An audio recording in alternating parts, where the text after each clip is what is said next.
Chers amis, bonjour. Nous sommes le vendredi 1er novembre 2024. Il est 10 heures. Quelques news de l'Arménie, de l'Artsakh et de la diaspora arménienne.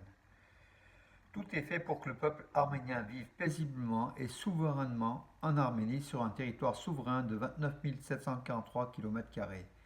C'est ce qu'a déclaré le ministre arménien des Affaires étrangères Arat Mirzoyan lors de la discussion du préliminaire du budget, donc du projet de budget 2025 de l'Arménie à l'Assemblée nationale.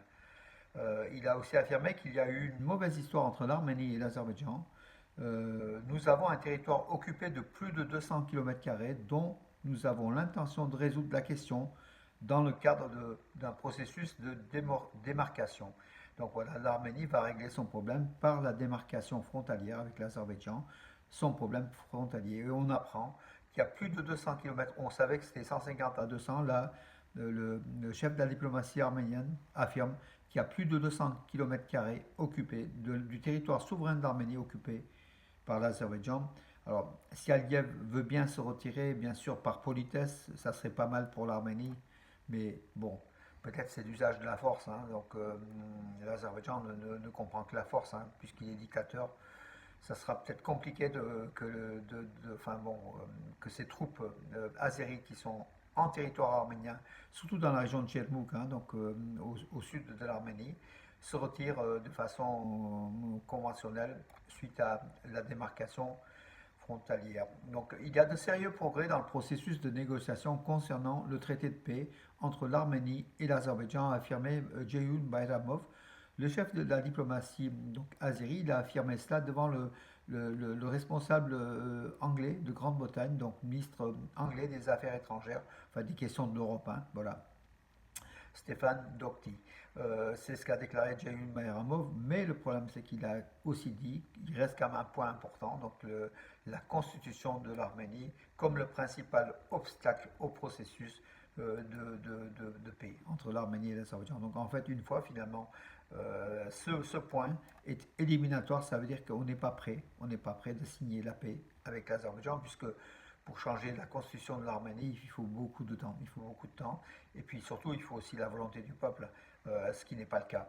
Et l'Azerbaïdjan devrait aussi changer sa constitution, mais l'Arménie ne réclame rien à l'Azerbaïdjan, donc c'est étonnant. Voilà, donc c'est de façon unilatérale, hein, toujours. Donc les demandes sont faites de façon unilatérale. L'ambassadeur d'Arménie à Moscou a transmis les vœux chaleureux d'Anthony Kocharyan au président du comité de défense et de sécurité de la Fédération de Russie. Donc Anthony Kocharyan, c'est aussi le responsable au Parlement arménien des questions chargées de défense et de sécurité. Voilà.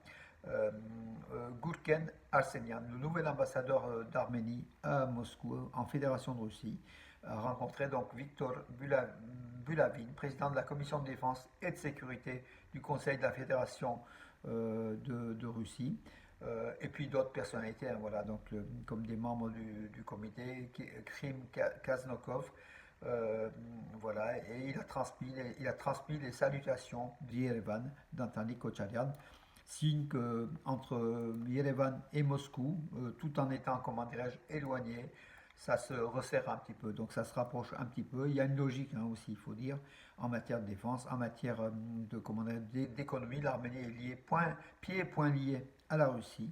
Voilà, Yerevan cherche aussi une parade, surtout que Yerevan voit que l'Europe n'avance pas trop vite, hein, dans les questions de rapprochement avec l'Arménie.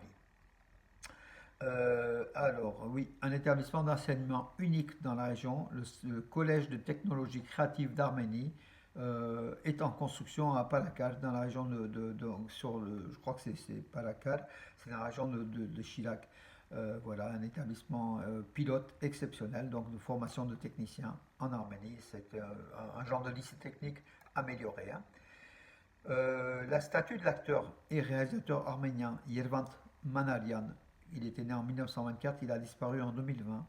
Yervant Manaryan, le plus francophone des acteurs arméniens, hein, il parlait français correctement, a été inauguré à Yerevan, donc en présence de Nicole Pachinian, de la ministre de la Culture et d'autres responsables donc du monde de la culture et de la politique. La Poste d'Arménie a également émis un timbre-poste donc hier, à l'occasion de ce centième anniversaire de l'acteur et réalisateur Yervant Manaryan. L'haltérophile Anna Amroyan pour l'Arménie est devenue championne d'Europe junior d'haltérophilie. Également donc un autre titre, donc Emma Bogossian, championne d'Europe d'haltérophilie des U20. Donc elle promet beaucoup, hein. Donc retenez son nom, Emma Bogossian. Elle est championne du monde junior, hein, donc là, donc 2024.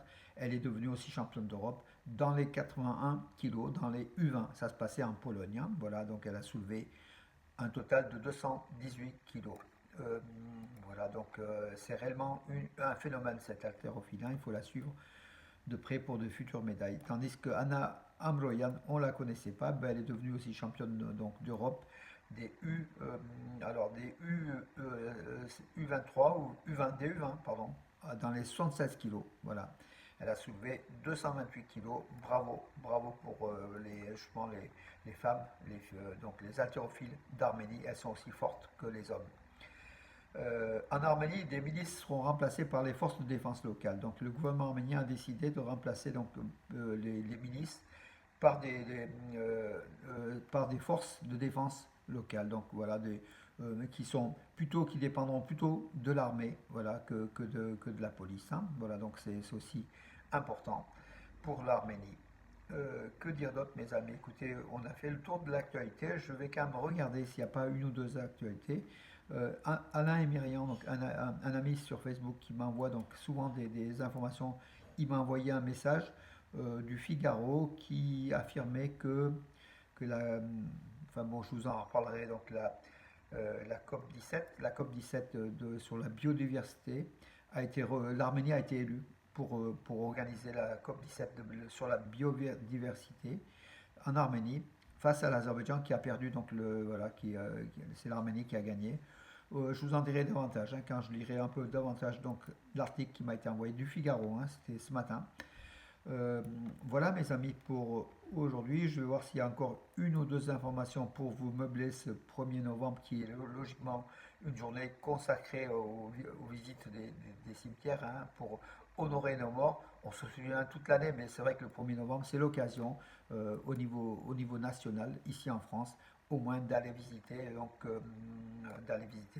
les défunts, et chaque famille compte des défunts, surtout des défunts récents et anciens.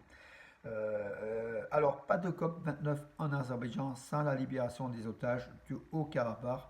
Donc, c'est le mot d'ordre, hein, qui a été lancé par le CCAF France, le Conseil de coordination des associations et organisations arméniennes de France, avec l'œuvre d'Orient.